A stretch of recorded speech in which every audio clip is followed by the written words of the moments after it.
Have you ever heard of a woman who bathed in the blood of virgins to maintain her youth? This is the chilling tale of Countess Elizabeth Báthory, born in the year of our Lord, 1560, born to one of the oldest and most respected noble families in Hungary, the Báthorys. Her childhood was spent in the imposing shadow of Exed Castle. Her lineage was steeped in power and prestige, but not without a touch of the macabre. Young Elizabeth was privy to an education that befitted her noble status. Yet it was her violent tendencies that marked her early years. These unsettling habits, disturbing as they were only the first sinister notes of a symphony of horror that would come to define her life. An innocent childhood marred by darkness, setting the stage for the horrific legend that was to come. Marriage often changes people, but for Elizabeth, it was a gateway to her darkest desires. At the tender age of 15, Elizabeth Báthory was wedded to Count Ferenc Nadasdy, a union that would set the stage for her eventual infamy. Young Elizabeth was thrust into a world of power and privilege, but these luxuries came with a price. The Count, a fierce warrior, was often away from their castle fighting in wars. Each time he left, he entrusted his wife with the management of their vast estates. The responsibility was enormous, but Elizabeth was more than capable. However, it was during these periods of solitude that her sanity began to unravel. The isolation took a toll on her. The castle walls echoed with loneliness, and the emptiness seemed to consume her. It was in this desolation that Elizabeth's dark tendencies began to emerge. She was said to have developed a cruel streak, one that found pleasure in the suffering of others. The first alleged murder attributed to her occurred during one of her husband's long absences. The victim, a young servant girl, was found lifeless, her body drained of blood. The gruesome discovery sent a wave of panic through the castle, but no one dared to accuse the Countess. It was swept under the rug, a chilling secret hidden in the shadows of the grand estate. The horror of this incident marked the beginning of Elizabeth's descent into madness. It seemed the more she tasted power and control, the more she craved it. Her sadistic tendencies grew stronger and her heart turned colder. The once innocent young girl was no more. In her place stood a woman cloaked in darkness, consumed by her own sinister desires. The blood of the innocent became her obsession. It was a twisted game of power, a macabre display of dominance. And with each passing day, her hunger for blood grew stronger, her thirst for terror unquenchable. With her husband gone, Elizabeth's bloodlust began to reveal itself. And so the rise of the Blood Countess had begun. The castle walls, once filled with laughter and joy, now echoed with screams of terror as the lady of the house succumbed to her darkest desires. How far would you go to preserve your youth and beauty? Let's venture into the chilling core of our narrative. It's time to expose the frightful rituals that Countess Elizabeth Báthory allegedly performed in her quest for eternal youth. Picture this, if you will. The once vibrant and bustling castle of Cete now cloaked in an eerie silence, its stone walls echoing with whispers of untold horrors. As the moon ascends, the castle awakens. Its inhabitants, however, remain in a state of perpetual dread, for they know what the night brings. Elizabeth's obsession with youth was so profound that she was willing to cross any boundary, defy any moral code. She was said to bathe in the blood of virgins, a macabre ritual she believed would grant her the vitality and radiance of youth. The castle's dungeons would transform into a slaughterhouse, the air heavy with the metallic scent of blood, the stone floors stained scarlet. The Countess's victims were not few and far between. The number is rumored to be in the hundreds, all young girls from the surrounding villages lured to the castle under the pretense of employment. Their lives cut short in their prime. They became unwilling sacrifices in Elizabeth's perverse quest for beauty. Yet it wasn't just the fact that she took their lives. It was the severity, the sheer brutality of her actions that marked her as one of history's most notorious female killers. The blood of these innocent girls wasn't just used for her baths.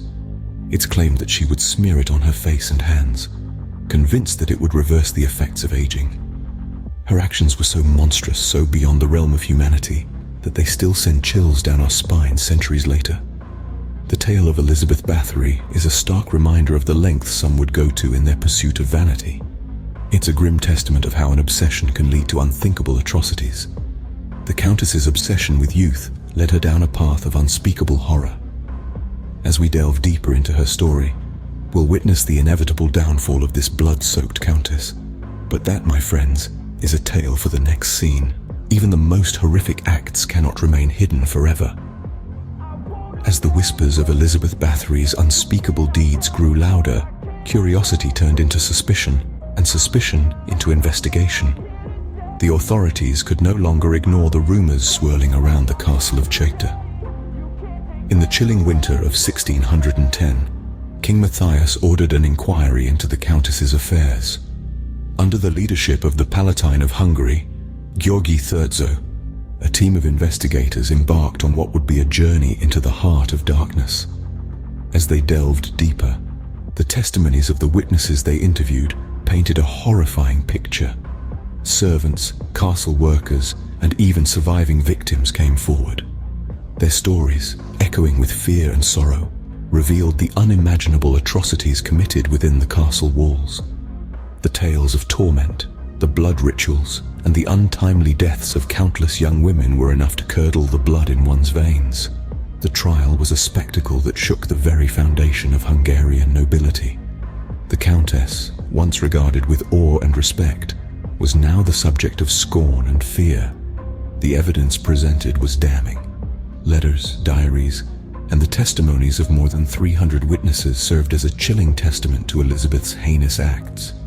Yet in a twisted turn of events, Elizabeth Báthory, the Blood Countess herself, was never given the chance to stand trial. The nobility, fearing the scandal would tarnish their reputation, kept her confined within the walls of her castle, effectively turning her luxurious abode into her prison. It was in this grim solitude that the Blood Countess would spend her remaining days, a far cry from the opulence and power she once wielded. The once formidable Countess, who held life and death in her hands, was now a prisoner in her own home. The reign of the Blood Countess was finally brought to an end. Her downfall served as a stark reminder that no amount of power or prestige could shield one from the consequences of their actions. Elizabeth Báthory's name would forever be etched in history, not as a noblewoman but as a monster cloaked in human skin. Locked away from the world, Elizabeth Báthory was left to face the consequences of her actions. With the walls of Cheta Castle closing in, she spent her final days in isolation, confined to a few rooms. It was a fitting end, some would say, for a woman who had caused so much terror. In August of 1614, the infamous Blood Countess breathed her last, forever leaving her mark on the annals of history. Her death, however, was far from the end of her story. Indeed, the legacy of Elizabeth Báthory was just beginning to unfold. In the centuries that followed, her macabre tale has become deeply embedded in horror folklore, a chilling narrative of blood and vanity.